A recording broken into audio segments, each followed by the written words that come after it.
From time to time, all toilet seats can become loose. This video will show you how to tighten the 326202 soft close seat on a Caroma toilet.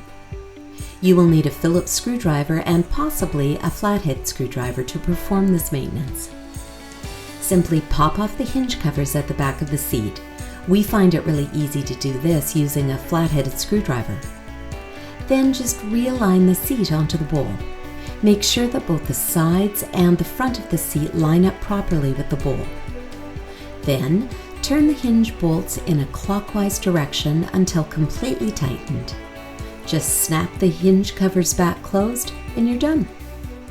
If you have any questions about this or any Caroma product, please call our customer service department at 1-800-460-7019 or email us at help@sustainablesolutions.com.